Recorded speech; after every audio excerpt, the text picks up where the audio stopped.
தமிழகத்தில் பூரண மதுவிலக்கை கொண்டு வருவது தொடர்பாக மக்களிடம் விழிப்புணர்வு ஏற்படுத்தவும் ஆதரவு திரட்டவும் விழி தமிழ்நாடு என்ற புதிய இயக்கத்தை ஓய்வு பெற்ற நீதிபதி சந்துரு துவக்கி வைத்தார்.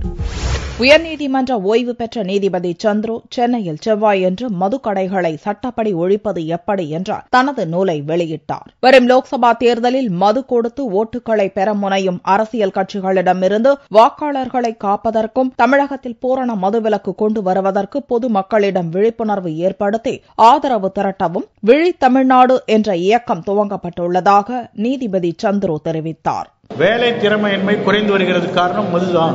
வேலை திறன் குறைகிறது, செயல்திறன் குறைகிறது, பொருளாதார அவங்களுடைய சூழ்நிலை குறைகிறது, உடல்நிலை குறைகிறது, எல்லாமே குறைகிறது. எந்த மதுவிலக்கு சட்டத்துக்கு கீழே அவங்க மதுவிலக்கு கொண்டு வர்றாங்களோ அந்த சட்டத்துக்கு கீழே தான் இவங்க மதுபான உரிமைகளே வழங்குறாங்க. மதுவிலக்குன்னு வரும்போது இது அன்என்ஃபோர்ஸபிள், இது அரசாங்க கொள்கைங்கிறாங்க. அதுவே உணவுன்னு வரும்போது இல்லை நாங்கள் என்ஃபோர்ஸ் பண்ண முடியும், குழந்தைகளுக்கு சத்துணவு கொடுக்கணும், நாங்கள் உத்தரவு போடுவோம்னு சொல்லி நிறைய இடத்துல இப்போ இந்தியா முழுக்க சத்துணவு திட்டத்தை விரிவுபடுத்தியிருக்காங்க அதே சுப்ரீம் கோர்ட். அதனால் சுப்ரீம் கோர்ட்டோட நிலைமை மாற வேண்டும் என்றால் அதற்கு மக்களுடைய அழுத்தம் தேவை.